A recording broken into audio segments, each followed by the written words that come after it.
Hello and welcome to the Yakking Show.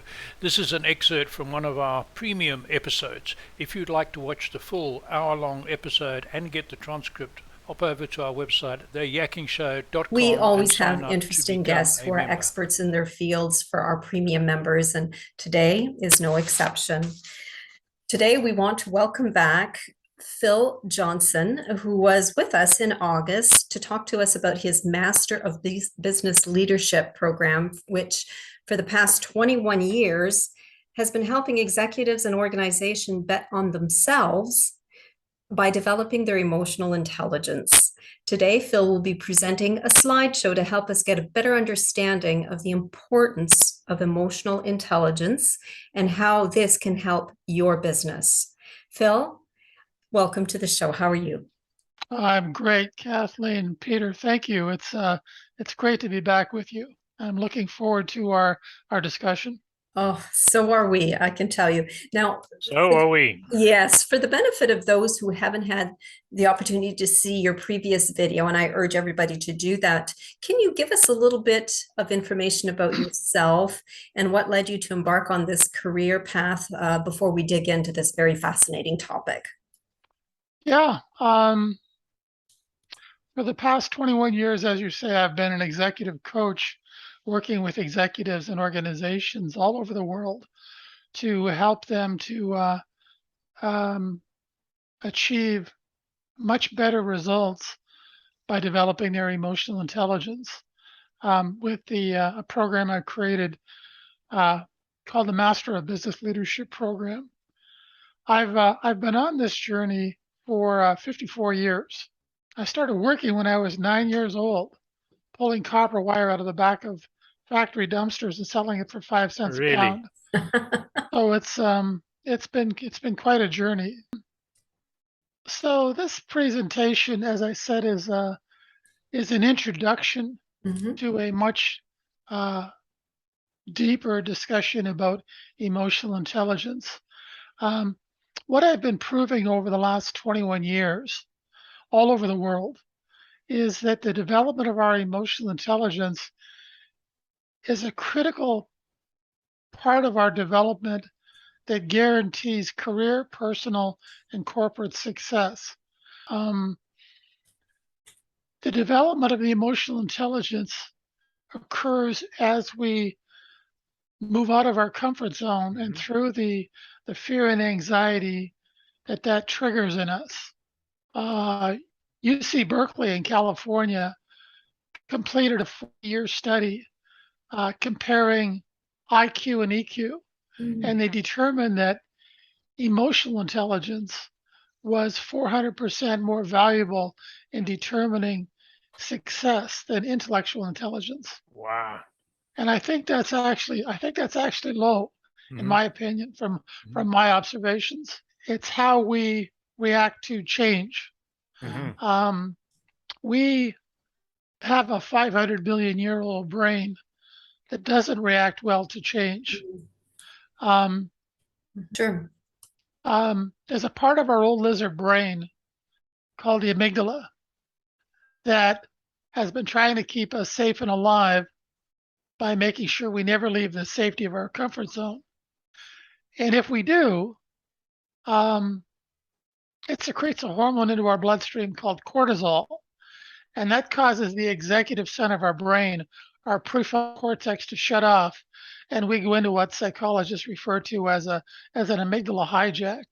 We go into fight, flight, or freeze mode. Hmm. As a matter of fact, there's one company that's currently doing over $1 trillion a year in revenue. That's $1,000 billion a year in Hmm. revenue, um, whose primary hiring focus is on the search for people with above average levels of emotional intelligence.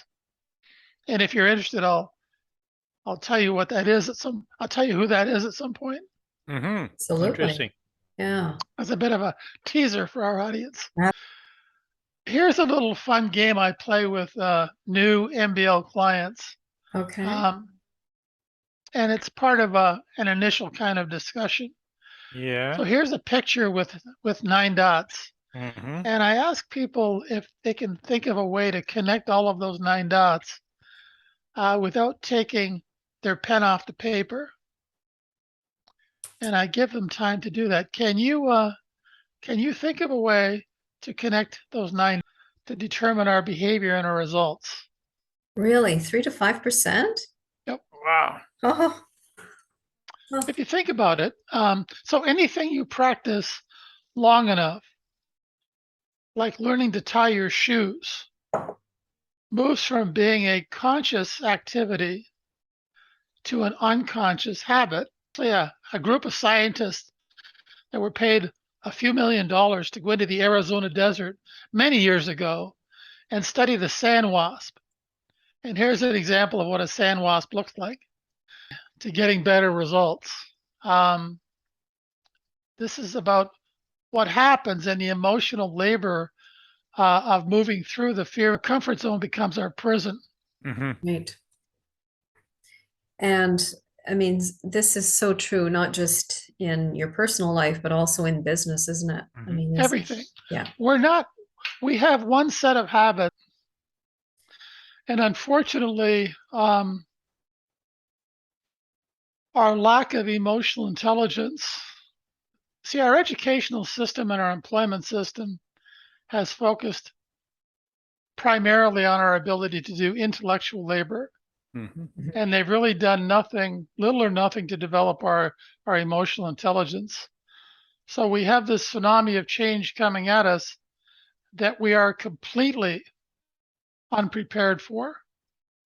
We have to be developing our emotional intelligence to be able to deal with the challenges we're facing and look for the opportunities embedded in those challenges. Without our emotional intelligence to assist us in intellectual and emotional intelligence. Think of intellectual intelligence as the 1/10 of the iceberg sticking above the water, and emotional intelligence is the 9/10 under the water.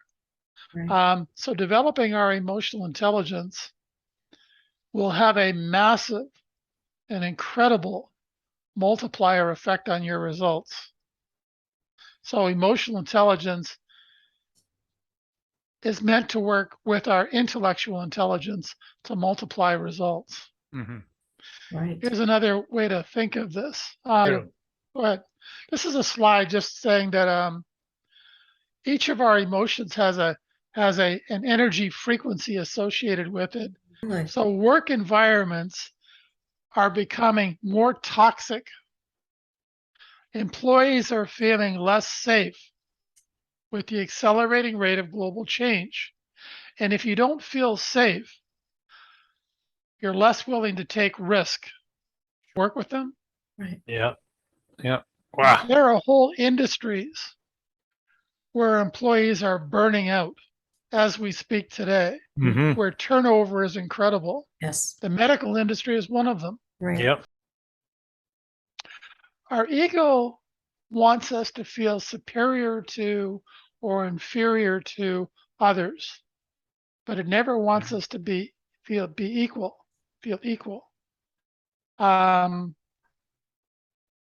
Our ego never wants us to be in the present moment. So we're kind of at a tipping point as a species on the planet. In order for us to be able to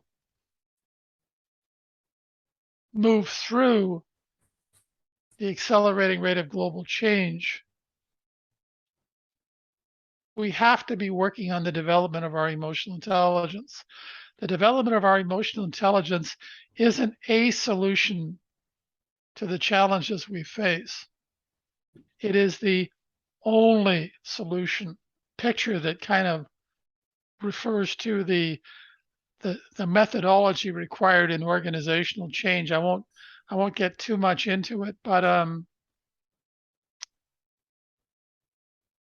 the sheepdogs, or the people with the emotional intelligence, are the ones that are going to battle the wolves that are trying to feed off of the sheep in the organization. That are the ones that are creating the drama, chaos, and conflict within the organization.